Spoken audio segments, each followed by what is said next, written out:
नमस्कार, आप देख रहे हैं 24 न्यूज। मैं हूं आपके साथ संजय मिश्रा। ये देखते हैं अब तक की 25 बड़ी खबरें। मुंबई के ग्रांट रोड इलाके के अंतर्गत आने वाले कमाठीपुरा इलाके की गली नंबर 3 में लगी आग। सूचना मिलते ही मौके पर पहुंची दमकल की 5 गाड़ियां। बताया जाता है कि एक इमारत की दूसरी मंजिल पर लगी थी ये आग। घटना में किसी के भी घायल होने की कोई सूचना नहीं। मध्य प्रदेश के हरदा जिले में बड़ा हादसा। यहां की एक पटाखा फैक्ट्री में हुआ विस्फोट। फैक्ट्री में काम करने वाले कई लोगों के दबे होने की आशंका के चलते युद्ध स्तर पर जारी किया गया राहत और बचाव कार्य। ब्लास्ट के बाद लगी आग में 6 लोगों की मौत तो वहीं 59 लोग हुए घायल। सभी को पहुंचाया गया अस्पताल। देश की राष्ट्रीय राजधानी दिल्ली में लश्कर-ए-तैयबा का एक खूंखार आतंकी गिरफ्तार। बताया जा रहा है कि जम्मू कश्मीर के कुपवाड़ा में सक्रिय लश्कर-ए-तैयबा मॉड्यूल के इस आतंकी को नई दिल्ली के रेलवे स्टेशन से किया गया गिरफ्तार। रियाज अहमद के रूप में हुई है कथित गिरफ्तार आतंकी की पहचान। हिमाचल प्रदेश की राजधानी शिमला के बाहरी इलाके में मंगलवार तड़के भूस्खलन की बड़ी घटना। 2 मजदूरों की मौके पर हुई मौत। पुलिस के अनुसार तड़के 3:30 बजे अचानक हुई भूस्खलन की घटना। शिमला के जुंगा रोड पर एक स्टोन क्रशर मशीन के पास हुई इस घटना में बिहार के रहने वाले 31 वर्षीय राकेश और 36 वर्षीय राजेश की हुई मौत, जबकि 5 लोग घायल। आगामी लोकसभा चुनाव की रणनीति में लगी भारतीय जनता पार्टी ने उत्तर प्रदेश की 80 की 80 लोकसभा सीटें जीतने के लिए शुरू कर दिया है मंथन। यूं तो ये बैठकें लंबे समय से जारी है, पर अब लोकसभा चुनाव में बचे हैं मात्र 1 से 2 महीने। सूत्रों की माने तो इस बार बीजेपी में बड़े स्तर पर नेताओं का काटा जा सकता है टिकट, तो वहीं कई सीटों पर नए प्रत्याशी उतारे जाने की संभावना।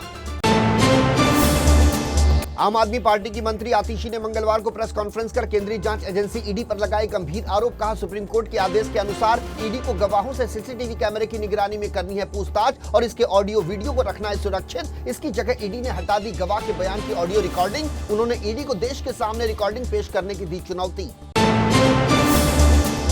दिल्ली में आम आदमी पार्टी के नेताओं के यहां ईडी की छापेमारी। जानकारी के अनुसार सीएम केजरीवाल के निजी सचिव विभव कुमार और राज्यसभा सांसद एनडी गुप्ता के घर पर ईडी ने मारा छापा। जानकारी के अनुसार दिल्ली जल बोर्ड टेंडर प्रक्रिया में की गई अनियमितताओं के संबंध में की गई ये छापेमारी। दरअसल सीबीआई और एसीबी की शिकायत के बाद ईडी ने की है ये कार्रवाई।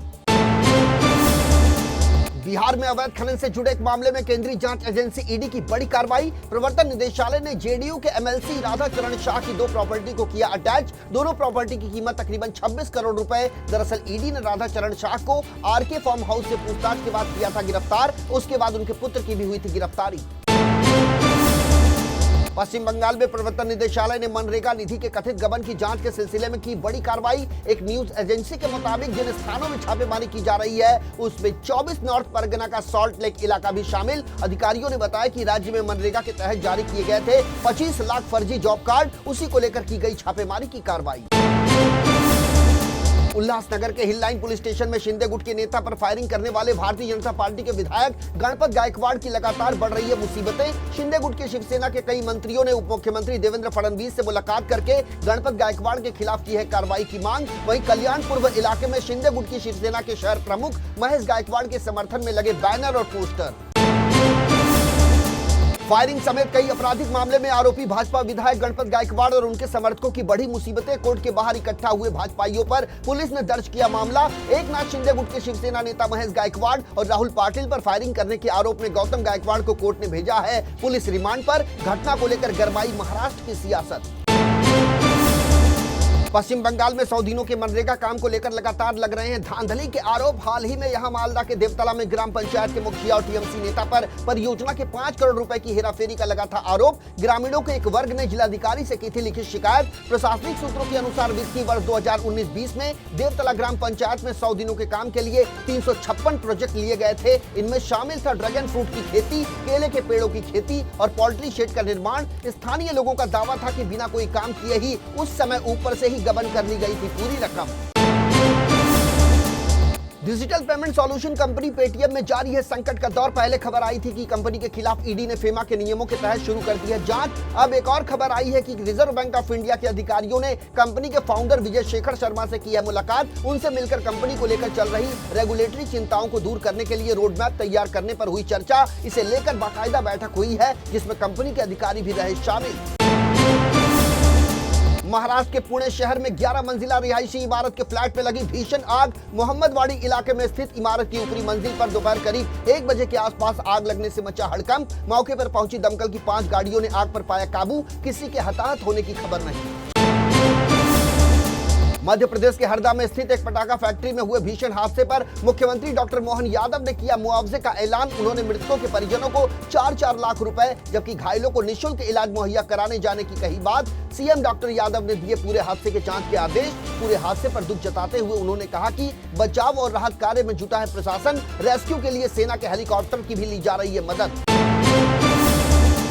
महाराष्ट्र के रायगढ़ जिले में पनवेल और खालापुर के बीच चौक रोड के पास मंगलवार को दोपहर में कच्चा तेल ले जा रही मालगाड़ी में अचानक लगी आग। इससे बुरी तरह से प्रभावित हो गई पनवेल और खालापुर के बीच की रेलवे सेवा। आग लगने से चौक रोड पर जला ओवरहेड का वायर, जिससे उस लाइन पर रोक दी गई विद्युत आपूर्ति। इस घटना में किसी के हताहत होने की खबर नहीं।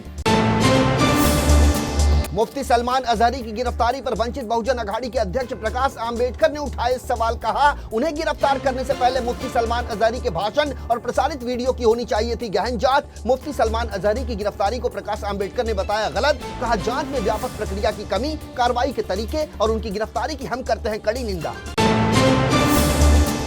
फरवरी के अंत में मार्च के शुरुआती दिनों में कभी भी हो सकती है लोकसभा चुनाव की घोषणा। ऐसे में अभी से शुरू हो चुकी है राजनीतिक खेमेबाजी। बीजेपी की अगुवाई में केंद्र में सत्तारूढ़ एनडीए को संसदीय चुनाव में टक्कर देने के लिए विपक्षी दलों ने किया है इंडी गठबंधन का गठन। इन सबके बीच इंडिया के महत्वपूर्ण घटक दलों में से एक महाराष्ट्र के पूर्व मुख्यमंत्री उद्धव ठाकरे ने एक जनसभा में की प्रधानमंत्री नरेंद्र मोदी की तारीफ। इसके बाद उन्होंने पत्नी रश्मि ठाकरे के साथ वंदे भारत ट्रेन से की यात्रा। चुनावी माहौल में उनके रुख से निकाले जा रहे हैं राजनीतिक मायने। उत्तर मुंबई में चॉकलेट देने के बहाने वॉशरूम में ले जाकर वॉचमैन ने 4 साल की बच्ची के साथ किया घिनौना काम। पुलिस ने आरोपी के खिलाफ आईपीसी की धारा 376 समेत पॉक्सो एक्ट के तहत दर्ज किया मुकदमा। समता नगर पुलिस की कस्टडी में है कथित आरोपी। सड़कों पर उतरी आक्रोशित भीड़ ने की आरोपी को कड़ी से कड़ी सजा देने की मांग। आईपीएल 2024 के लिए दिसंबर में हुई नीलामी से पहले मुंबई इंडियंस का बड़ा फैसला। मुंबई इंडियंस को 5 बार खिताब दिलाने वाले रोहित शर्मा को कप्तानी से हटाने के बाद हार्दिक पांड्या को सौंपा गया टीम के नेतृत्व का जिम्मा। दरअसल नीलामी से पहले मुंबई इंडियंस ने गुजरात टाइटंस से हार्दिक को किया था ट्रेड।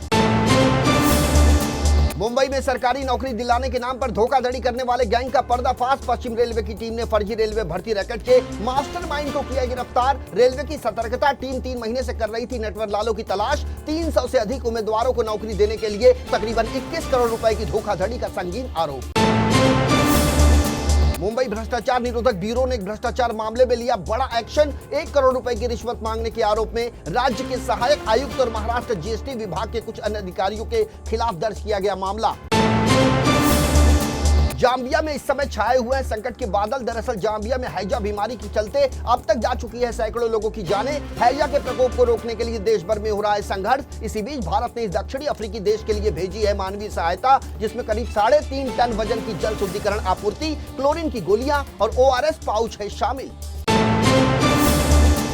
देश के प्रधानमंत्री नरेंद्र मोदी ने मंगलवार को की ब्रिटेन के महाराजा चार्ल्स तृतीय के शीघ्र स्वस्थ होने की कामना। दरअसल तृतीय कैंसर से पीड़ित पाए गए हैं। लंदन स्थित ब्रिटेन के शाही परिवार के आधिकारिक निवास बकिंघम पैलेस ने सोमवार को एक बयान में बताया था कि प्रोस्टेट ग्रंथि की हाल में हुई जांच के दौरान कैंसर से पीड़ित पाए गए थे चार्ल्स।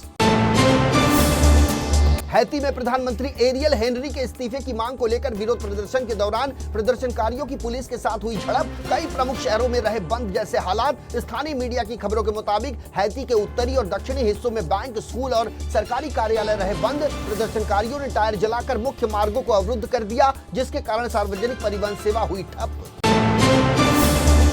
तो ये थी अब तक की 25 बड़ी खबरें। देश और दुनिया की ताजा तरीन खबरों के लिए बने रहिए इन 24 न्यूज के साथ। मुझे यानी संजय मिश्रा को दीजिए इजाजत। नमस्कार।